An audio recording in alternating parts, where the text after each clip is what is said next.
사랑하는 여러분, 교회를 우리는 크게 세 가지로 그렇게 나누죠. 먼저는 부르심의 공동체로서 우리가 예배하고 기도하고, 그런가 하면 지난주에는 세움의 공동체로서 우리를 세워가기 위해서 교육, 디다케가 필요하고, 또 한 가지는 성도의 신앙의 교제를 통해 믿음에 이르는 역사가 무엇인지, 특별히 빌레몬서 1장 7절은 무엇이 하나님의 선인지를 신앙의 교제를 통해서 알게 한다고 했어요.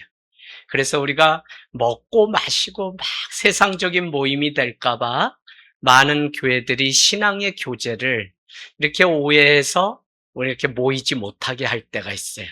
눈에 보일 때 교회 안에서만 모여야 된다는 원칙들이 있어요. 그럼에도 불구하고 하늘 땅 교회는 신앙의 교제를 통해서 우리가 자라는 유익이 있기 때문에 여러분이 모여서 늘 기도 제목을 나누고 함께 그 사랑을 나누는 것을 이렇게 권면하고 있습니다.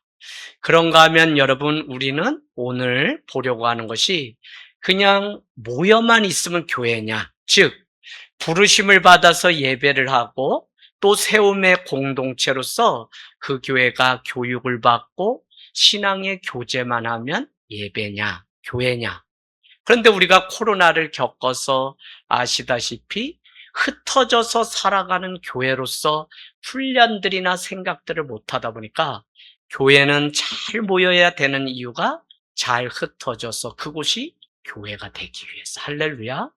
그래서 오늘 우리는 모여서 또 기도하고 예배하고 다시 흩어지면 그러면 보내받은 공동체로서 뭘 하냐면 사회봉사, 선교, 전도의 일을.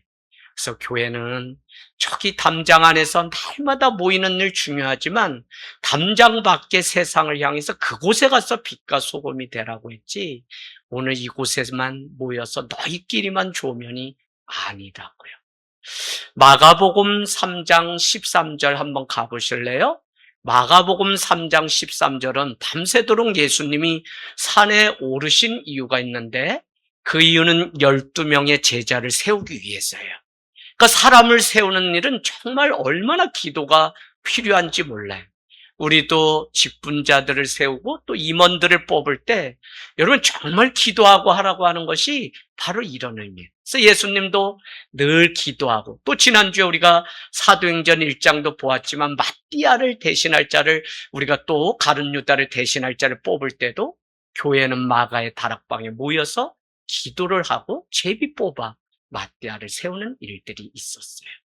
자, 그래서 사람을 세운다는 게 그냥 하는 것이 아니라 어느 때보다도 기도가 필요하고 그래서 저희도 올해 이렇게 모여서 그냥 시간만 남은 기도하는 일들이 너무 중요합니다. 그런데 3장 13절에 그렇게 기도한 이유는 자기가 원하는 12명의 제자를 세우기 위해서인데 그것은 처음부터 끝까지 인간적으로가 아니라 하나님의 일을 맡기면 그가 감당할 사람들을 찾기 위해서 예수님도 사람을 찾기 위해 기도하셨다고요. 그런데 여러분, 그렇게 모여서 함께 하게 하시려고 옆에 여러분은 예배라고 써놓으시면 되는데 함께 뭘 해요? 예배하는 거죠? 그래서 예배하게 하려고 주님이 불러주셨다는 거예요.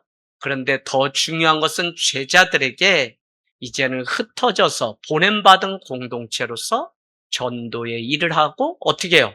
귀신을 내어 쫓는 능력을 갖게 하려고 우리를 불러주셨다고요. 그러니까 교회는 부름받은 공동체, 세움받은 공동체, 결국은 마지막은 보냄받은 공동체인데 세상으로 나가야 돼요.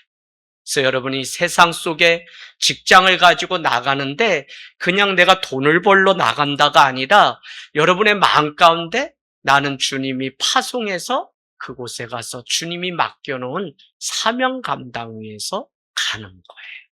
그러니 이게 얼마나 우리에게 귀한 사명. 권사님 할렐루야. 권사님 그러니까 집에만 매일 누워 있어야 돼? 안 돼? 얼른 얘기해. 안 되지. 아우 허리 아파 뒷골 땡겨 눈알 빠질라 그래 어지러워 이러면 돼요? 안 돼요? 안 돼. 노인정이라도 가서 복음 전하셔야 돼. 할렐루야. 참 목사님은 병 주고 약 주고 그래서 가만히 있는 꼴을 못 봐.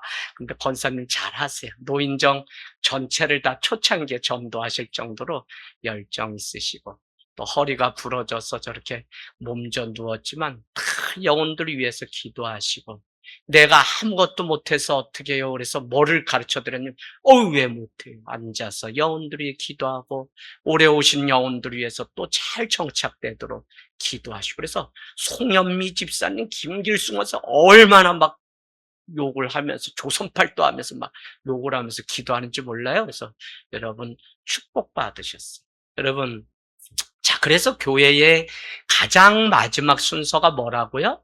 축도예요. 축도는 다른 의미로 파송의 의미가 있는데 사랑받는 우리 성도들 하나님의 복을 받고 가만히 이 자리에 계속 교회에 있는 게 아니라 세상으로 보냄받고 그곳에서 하나님의 복된 삶을 살라고 그래서 악을 악으로 욕을 욕으로 갚지 말고 도리어 복을 비는 그 삶을 위해서 교회 예배는 그렇게 해요. 그래서 초대교회는 그냥 일주일에 한 번 들었던 그 말씀대로 살아가려고 했던 자리가 어디냐면 로마 황제가 핍박하는 그 삶의 자리에서도 그들은 주일에 들었던 한 번의 말씀을 지켜내기 위해서 얼마나 애쓰고 수고했는지 모른다는 거예요. 그러면 여러분 교회를 주님은 내가 다시 오신다고 말씀하시면서 파루시아 재림의 주님을 그냥 가만히 앉아서 너희는 예배하고 기다리라고 했냐? 오늘 우리가 읽은 마태복음 28장에 뭐라고 되어 있어요? 아니라는 거예요. 모든 민족을 제자 삼으라고 우리에게. 주님이 오실 때 그걸 보겠다는 거예요. 교회와 성도들에게 마가복음 16장은 가장 마지막에 뭐라고 얘기하죠? 너희는 만민에게 복음을 전파하고 있으라는 거예요. 그런가 하면 누가복음 26장은 뭐라 그래요? 너희는 이 모든 일에 위트니스, 증인이라고 얘기하고 요한복음 21장 17절에서 19절은 뭐라 그래요? 내 양을 치라, 내 양을 먹이라. 근데 그 일이 어떻게 가능하다고? 언제부터 가능하다는 거예요? 사도행전 1장 8절은 성령을 받고 권능을 받은 후에 너희가 증인이 된다. 그러니까 우리가 교회가 뭐예요? 만민이 모여 기도. 어느 정도로 기도해야 되냐면 새로운 사람이 왔을 때 저거 술 취했다 이럴 정도로. 어디에 나와요?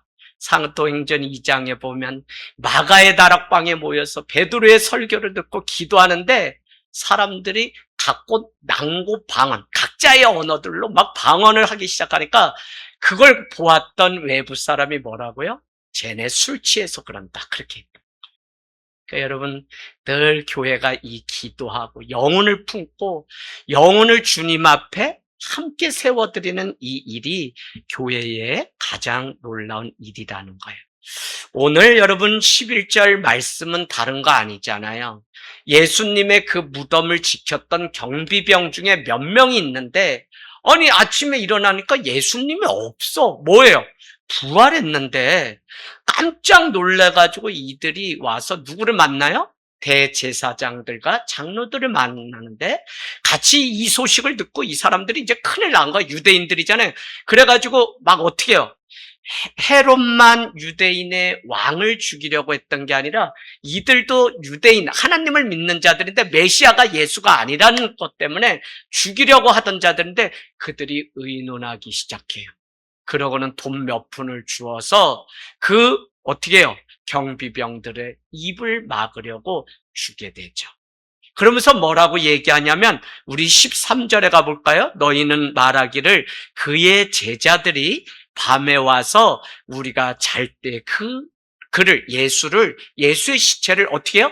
도둑질해 갔다고 얘기하라는 거예요. 뭐를 막기 위해서 그래요? 부활의 소식을 퍼져가는 걸 막기 위해서. 그런가 하면 여러분 이 사실은 이미 어디에 나와 있죠? 사도행전 4장 20절에도 앉은 병자가 있었죠? 구걸하는 자. 그거 뭐예요? 40년째 사도행전 3장에 보니까 성전 미문에 앉아서 늘 구걸하는데 베드로와 요한이 하루에 3번 기도하기 위해 예루살렘 성전에 올라가다가 제9시에 그곳에 그 사람을 어떻게 해요? 주목하여 바라봤어. 사랑은 주목해서 보는 거예요. 그래서 교회도 오면 영혼이 먼저 보여야 되고 늘 영혼이. 그래서 주목해서 바라봤는데 그날 뭐라 그래요? 내게 은과 금은 없거니와 나사렛 예수 그리스도의 이름으로 일어나 걸으라 했더니 그가 40년째 그렇게 걷지도 못하던 자가 뛰기도 하고 걷기도 해요. 그 소문이 어디까지 퍼졌어요? 솔로몬의 행각까지 퍼지게 되니까 잡아가게 되죠. 잡아가서 했던 이야기가 너가 다 얘기해도 되는데 내가 풀어주려고 하는데 너 나랑 약속하자. 이 일을 예수가 가능하게 했다는 얘기를 하지 않는다면 풀어주겠다라고 했더니 베드로가 뭐라 그랬죠? 너희 말을 듣는 게 나은지 하나님의 말씀을 듣는 게 나은지 너희가 보라. 4장 19절에. 그리고는 4장 20절에 뭐라 그러냐면 나는 보고 들은 바를 말하지 않을 수 없다. 이렇게 단호하게 자기의 신앙을 고백해요. 여러분 오늘 아무리 예수님의 부활을 속이려고 하고 입막음을 하려고 해도 죽었다 다시 살아난 이 놀라운 일, 그 일이 오늘 우리에게까지 와서 오늘 교회가 왜 모여서 이 밤에도 기도하냐면 부활 신앙 때문에 우리가 모여서 기도하는데 이걸 여러분 막을 수가 없어요. 그런가 하면 이 똑같은 사건을 보았던, 지금 우리가 보지 않았던 그 앞부분은 누구죠? 새벽 미명에 갔더니 마리아를 위시한 많은 여인들이 뭘 봤냐면 예수님의 부활을 보았어요.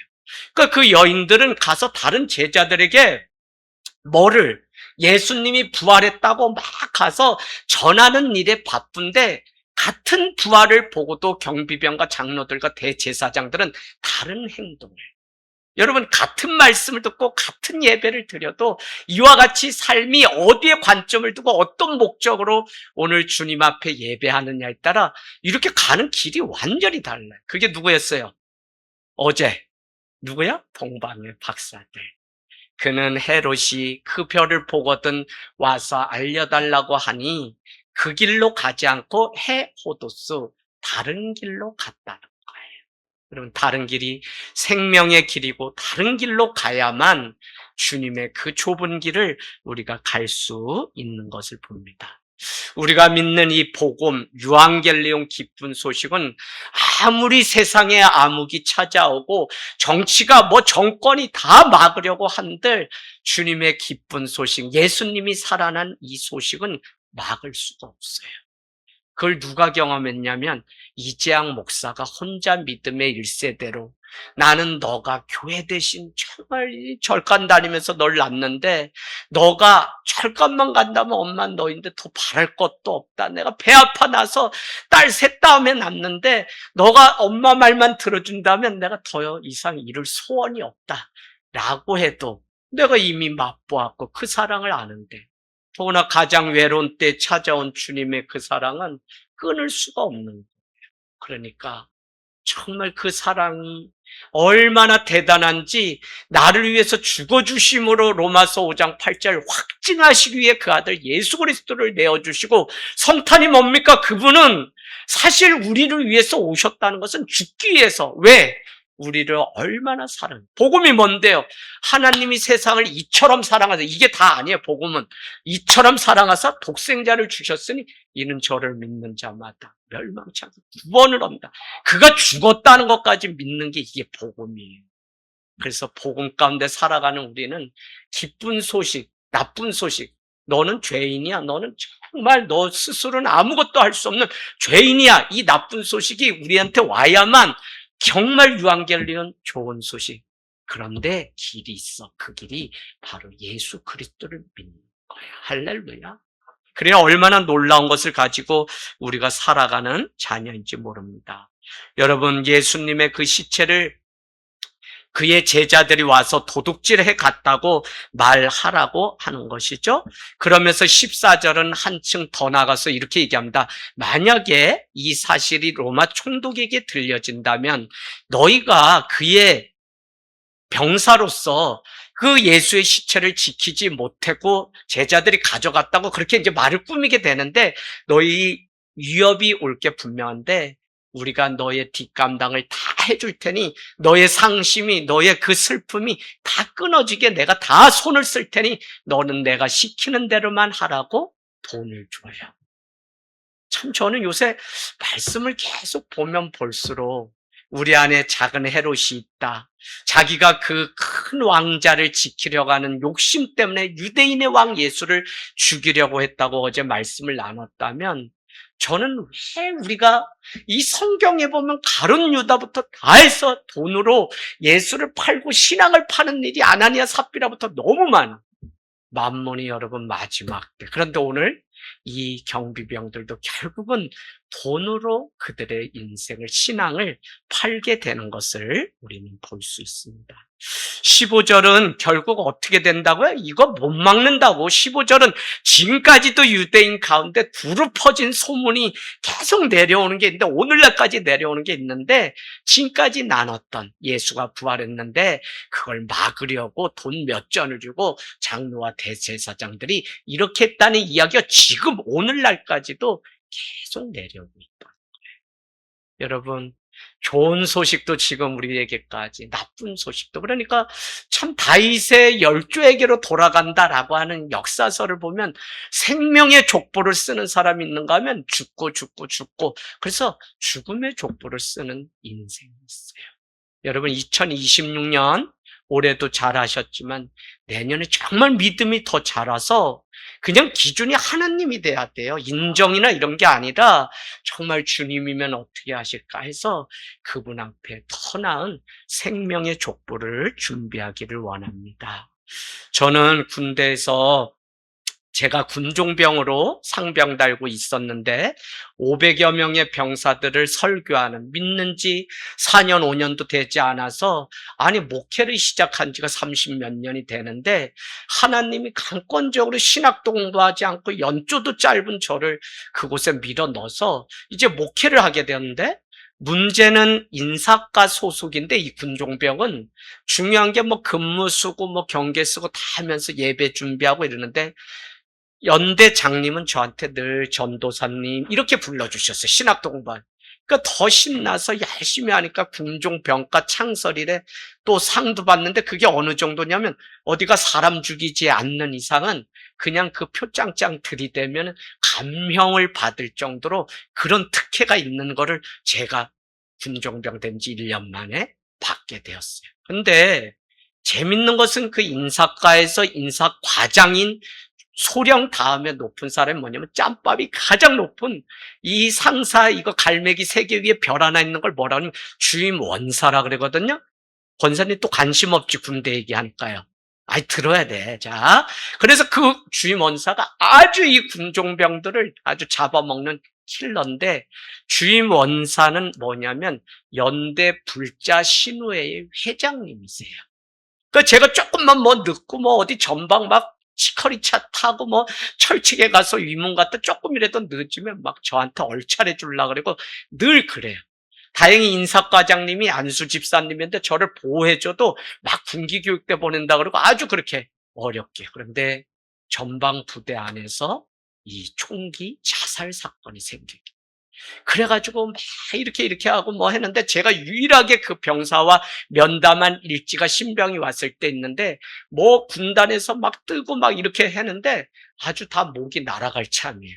근데 어쨌거나 장례식을 치르러 저기 군 장례식장에 가게 됐어요. 제가 가고 주임원사님이 가고 몇 명이 같이 가요. 유족들이 얼마나 우는지, 우리 아들 군대 가서 나라 지키고 돌아와야 되는 이 아들이 왜 이러냐는데, 그때 제가 옆을 지키고 있는데 제가 그 부대에 무슨 뭐 되는 줄 알고 거의 실신하다시피 하신 그 아버지 엄마가 막 저를 따귀를 때리고 막 살려내라고 제가 매 맞는데, 그때 주임원사는 어디 갔냐? 화장실 똥간에 그냥 담배꽃 한 대 피우러 갔는데, 멀리서 제가 막 옷을 잡고 저를 막 죽이도 살리도 막 이렇게 하는 모습을 멀리서 봤어요. 저는 몰랐는데, 그리고 이제 부대로 복귀했는데 그 주 주일 예배가 마쳤는데 오후에 누가 보자고 해서 찾아왔어요. 아마 태어나 교회라고 하는 것은 처음 오셨던 것 같아요. 주임원사님이 찾아왔는데 그날 제가 매 맞는 거를 보았다고 하시면서, 군종병아, 이건 누구한테 말하지 말고 내가 불자 대표잖아. 너 여기 교회 사역하는데 어려운 게 뭐 있니? 해서 연대 서강교회라고 하는 게 워낙 오래 전방에 있다 보니까 철책 안 했을까요? 막 페인트도 칠해야 되고 지붕도 비가 새가지고 막 이렇게 양동이 받쳐놓고 이러는 데인데 저도 모르게 담대하게 주임원사님 그러면 저 저녁 전에 지붕부터 해서 다 여기 수리할 수 있도록 좀 도와주세요. 그렇게 얘기했더니 이분이 어떻게 해요? 그냥 가서 막 군수과에 뭐 의뢰하고 병사 동원해가지고 페인트 칠하고 완전히 그냥 새 건물을 만들어주고 저는 전역을 하게 됐어요. 무슨 얘기를 드리려고 하냐면 사실은 그날 제가 알게 된 게 뭐냐면 전도, 선교, 모든 민족을 제자를 삼아야 되는데 걸림돌이 되고 방해물이 되는 사람이 누구냐면 나 자신인 걸 내가 알게 됐어요. 그게 뭐냐면 저 주임원사는 바늘로 찔러도 피 한 방울 안 나오고 어떻게 해서든지 믿는 군종병들 잡아먹으려고 하는 사람인지 아니 부대 내에서도 저분 오시면 난 돌아가지고 경례도 때리기 싫어. 왜? 뭐 우리 노성기 목사님 간증도 있지만 그냥 뭐 이렇게 불상 막 닦으라고 기독교 군종병한테 막 시킬 것 같고 그러니까 또 찬송가라도 부르면 군화 또 맞을 것 같으니까 그냥 일부러 피해서 다녔는데 사실은 그에게도 하나님의 복음이 들어가고 그게 복음이 사랑이라는 이름으로 희생이라는 이름으로 전해지면 지금도 그와 같은 초롱벽이 무너지고 복음이 들어가는 것을 보고 전역하게 됐습니다. 여러분 내 생각으로 전도 선교 되지 않는다고 속단하면 안 되고요. 우리 마음의 영혼을 분명히 품고 있다면 우리는 계속적으로 두들기는 거예요. 18절 말씀은 하늘과 땅의 모든 권세를 너에게 주었다고 말씀하셨거든요. 그래서 올 파워 모든 것을 주시고 우리에게 가라고 했지 그냥 너는 가라라고 떠민 것이 전혀 아니라는 거예요. 이것은 마치 홍해가 눈앞에 있는데 그가 믿음으로 가기 시작하니까 전지전능하신 하나님이 홍해를 다 마른 땅같이 갈라놓아 걷게 했던 이스라엘 백성들 같이 도저히 변화되지 않을 것 같던 에서가 정말 야복강에서 이 야곱이 이 문제를 해결하기 위해서 환도뼈가 부러질 정도로 기도하고 그 형을 만났을 때 하나님이 뭘 준비해놨냐면 형님의 얼굴을 보니 하나님의 얼굴을 본 듯합니다. 요거 사탕발림이라고 얘기하는 사람이 있어. 야곱은 역시 처음부터 끝까지 잔머리가 좋아. 아니요. 저는 이렇게 믿어요. 하나님이 역사하셔서 야곱이 기도하고 원수였던 형이 죽이겠다고 400명의 군사를 이끌고 왔는데 거기에 딱 보니까 하나님이 형 에서의 얼굴을 하나님의 얼굴과 같이 바꿔놨어요. 그래서 그날 용서가 일어나는 일들을 보면 우리는 그냥 저지르고 믿음으로 믿고 가면 하나님께서 그냥이 아니라 하늘과 땅의 권세를 우리에게 다 주셨기 때문에 우리는 어느 곳에서든지 영혼을 품기로 작정하면 그곳에 하나님이 그래서 누가 그러잖아요. 교회 지금 뭐 무슨 몇 프로밖에 안 된다? 몇 프로라 그래요? 8%인가 뭐 그래요. 이단 빼면. 그러면 어떻게 돼요? 92%가 황금어장이 어디에 있어요? 세상에 있다는 얘기예요. 그래서 없다는 거가 아니라 우리가 정말 만민에게 복음을 전파하고 모든 족속으로 제자 삼으라는 이 명령대로 우리가 살기로 작정하면 지금이야말로 추수해야 될 영혼이 얼마나 많은지 모른다고요.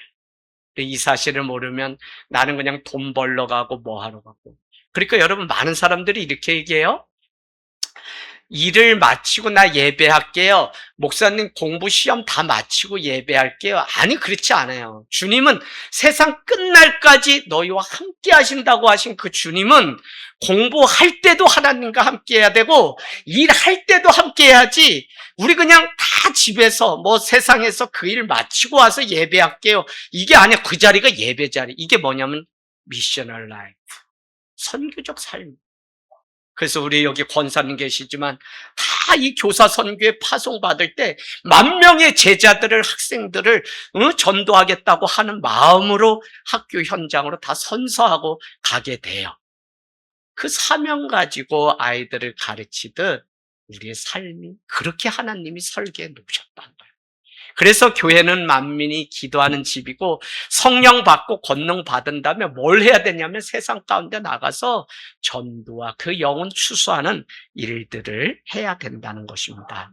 여러분 모든 일에 우리가 믿고 어떻게 해요? 뭐 하려고 복음 줬다고요? 믿고 순종하게 하려고. 로마서 1장 5절 이방인에게도 믿고 순종하게 하려고. 그냥 내 구원이 믿으면 구원이 아니라고 믿고 순종하게 하려고. 그래서 복음을 정확히 알아야 돼요. 그래서 우리 로마서도 어떻게 해요? 가장 마지막에 믿고 순종하게 하려고 이 편지를 쓴다는 사도 바울의 고백을 보면 복음은 우리가 믿고 순종하는 데까지야. 믿기는 다 믿잖아. 우리도 예수님을 믿고. 근데 뭐가 문제냐면 순종이 없어서 그래요. 그래서 믿고 순종하는 자리에 가는데 그 일을 위해서 하나님은 하늘과 땅의 권세를 우리에게 주시고 믿고 순종하라고 했지 그냥 가라고 하지 않았다고요. 그래서 두 번째는 그 다음에 어떻게 하라는 거예요? 가서 모든 민족을 제자 삼으라는 거예요. 모든 민족, all nation. 아까 all power, all nation. 모든 것을 우리에게 주셨어요. 그래서 아버지와 아들과 성령의 이름으로 세례를 주라는 거죠. 주의 제자가 되고 제자 삼는 일이 교회의 본질인데 오늘날도 구경꾼이나 무리들이 많은 교회들의 모습을 보는데 안 돼요. 숫자에 쏘고면 안 돼요. 회심한 사람이 몇 명인지. 교회를 6년 7년 다니는데 회심하여서 이번에 두 분이 자발적으로 이 세례를 받는다는 건 얼마나 감사한 일인지 몰라요. 그러니까 여러분 오늘 내 제자가 아니라 주님의 제자를 삼으라고 말씀하고 있죠. 그 다음에는 성삼위 일체 되신 주님의 이름으로 세례를 베풀라는 거예요. 세례는 죄된 나의 옛 자아는 다 죽고 예수 그리스도의 보혈로 새 사람 새 옷을 입고 살겠다고 고백하는 일이 세례인데 오늘 예수로 다시 사는 삶에는 반드시 변화가 있고 가치관과 세상의 그것 위에 살지 않고 새로운 삶을 살아가요. 그러니까 그 삶의 목적이 완전히 바뀌게 돼요. 여러분 그 다음에 뭐 하라는 거예요?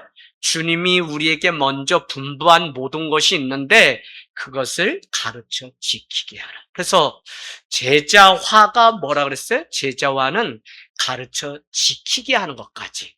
선교와 전도의 완성은 목사님 저 이 할머니 데려다 놨으니까 이제 목사님이 굽든지 삶든지 목사님이 하세요? 이러면 안 되고 적어도 집사님도 하늘땅교회 성도님은 어떻게 해요? 내가 그분을 모셔왔으면 내가 그분을 가르쳐 지키게 할 수 있는 실력을 준비하라고. 이게 되지 않으면 나도 안 서고 나도 제자가 안 되는데 사람들만 많이 데려다 놓는 은사가 있는 분이 있어요. 그거 다 누구 고생시키는 거예요? 나 여기 하늘땅교회 요 개척에서 많이 늙었어. 솔직히 동안 소리 들었어. 참 뭐 웃긴 얘기인데 그냥 근데 누가 다 아니 자기가 잘 서가지고 좀 세워야지. 데려다 놓고 자기는 딴 데 가면 뭐 어떻게 하라고. 못 써요, 못 써요. 그러니까 우리가 늘 주장하죠? 뭐요? 가정이 교회같이, 교회가 가족같이. 하늘땅교회는 처음부터 끝까지 가정사역이에요. 우리 가족을 먼저 세우고 내가 먼저 서고 여기서부터 세계로 우리가 나가는 건데 물론 우리에게 주님은 우리가 준비 안 됐어요, 뭐 안 됐어요. 그래도 아까 믿고 순종하는 그 믿음이 있으면 부족해도 순종을 원하시면 우리는 그냥 덜 준비됐어도 선교사로도 가고 캠퍼스로도 복음 전하고 하게 돼요.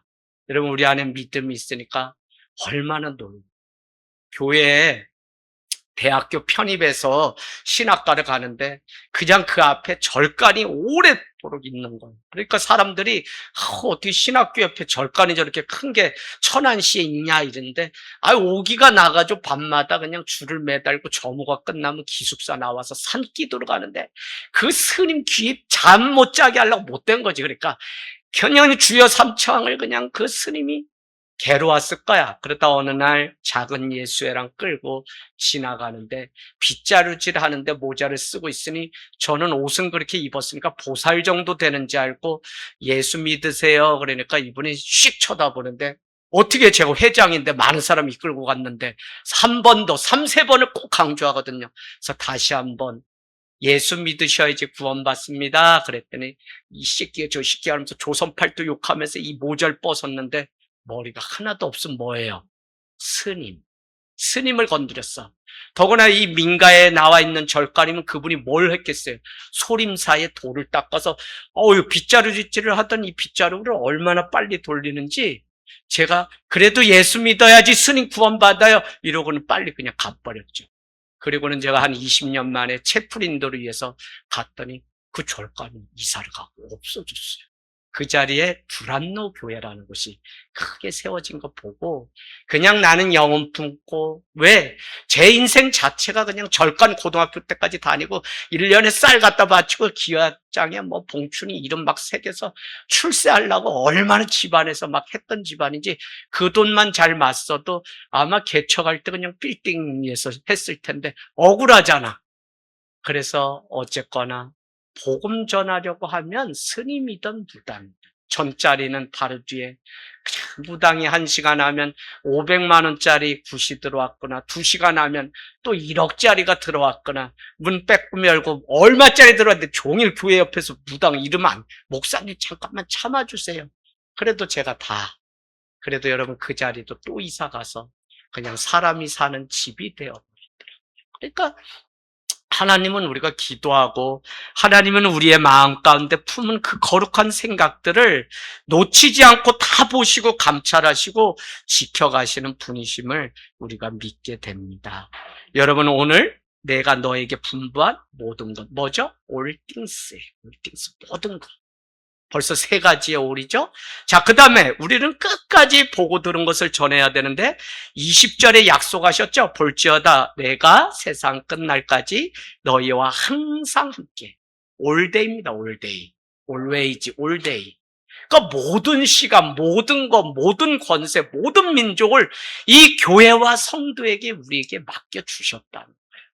그러니까 우리가 얼마나 큰 위대한 사명이 있는지를 교회가 깨닫게 되면 교회는 처음부터 끝까지 죄인들이 모여서 의인되는 공동체지 여기는 위로받고 여기는 무슨 그냥 그러려고 오는 곳이 아니에요. 아기 때야 그런 거 다 가능하지. 그런데 이제 1살, 2살 밥숟갈 늘면 걷기 시작하는 것처럼 왜 교회를 수십 년 다니는데 다 자기 마음대로 했지? 아니지, 말씀대로 했지. 항상 주님이 끝날까지 우리가 요한복음 16장 너희가 내가 혼자 둘 때가 혼자 있을 때가 왔나니 벌써 왔도다. 너희가 세상에서는 환난을 당하나 담대하라. 내가 세상을 이미 이겼노라. 그 뒤에 저는 이 말씀이 있어야 되는 것 같아요. 뭐요? 내가 세상 끝날까지 왜? 너희와 항상 함께하기 때문에. 그래서 여러분 오늘 우리 하늘 땅 교회가 보냄받은 공동체로서 영혼을 품고 살아가. 정말 여러분 형제들 불쌍하잖아요. 그들이 여전히 세상에 그 돈에 예수를 팔고 그렇게 살아가는 모습들 안타깝지 않으세요? 교회를 다녀도 여전히 돈이 먼저고 다 예수님을 팔아버리는 이 시대가 안타깝지 않으세요?